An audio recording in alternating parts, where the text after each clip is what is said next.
در طول 25 سال اخیر با وجود 6 میلیارد دلار قرض و کمک‌های بی‌بازگشت اینستیتوت‌های اقتصادی جهانی و منطقه‌ای، شرایط اقتصادی تاجیکستان همچنان بحرانی و نگران کننده باقی مانده است.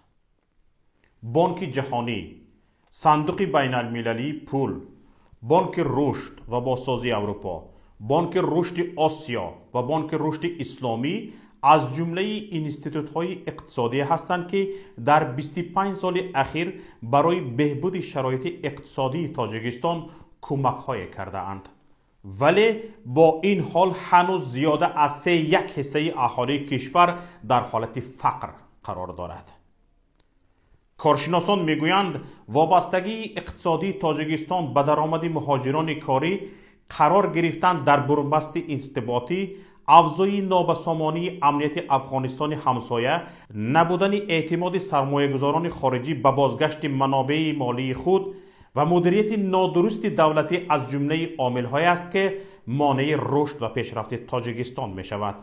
گفته می شود 50% کمک‌های مالی خارجی برای نگهداری کرسی و منصب و فعالیت اداره‌های دولتی تاجیکستان صرف می شود و نظارت بر روند استفاده از این منبع‌ها به دلیل ساختار پیچیده مدیریت کشور عملاً غیر ممکن است.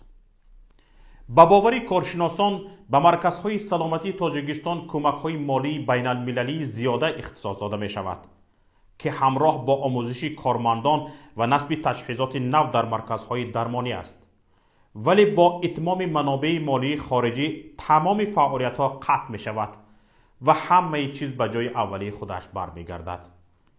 این در حالی است که این مرکزها باید استفاده از این کمک‌ها به خودکفایی می رسیدند و توان خدمت رسانی و پرداخت معاش کارمندان خود را می یافتند.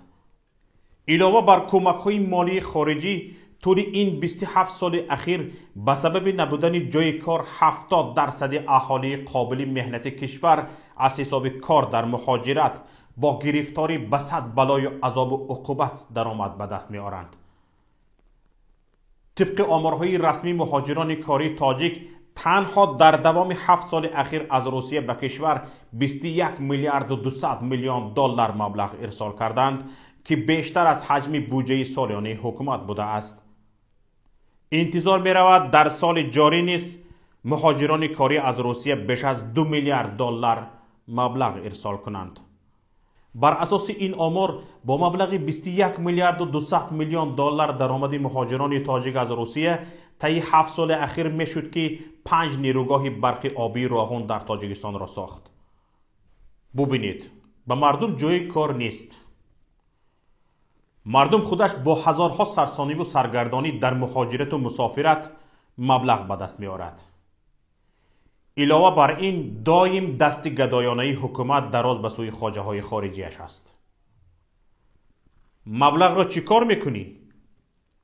در جواب میشنویم برای آفریدن جای کار، رهایی از فقر، سالمگردانی و دموکراتی سازی جامعه استفاده میکنه.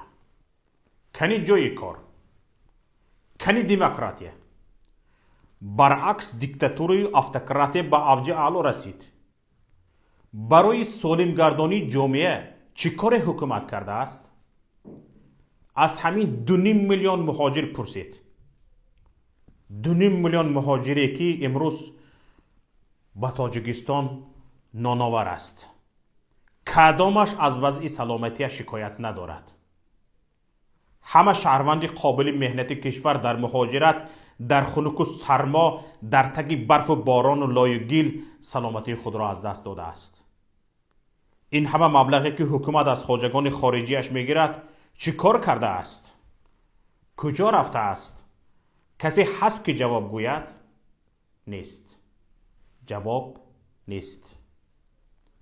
این است که حکومت تاجیکستان را اینستیتوت‌های اقتصادی بارها متهم به آن کردند که پیشنهادهای اینستیتوت‌های اقتصادی بین المللی برای اصلاح و شفاف سازی عملکرد مالی اداره‌های دولتی را نمیپذیرد.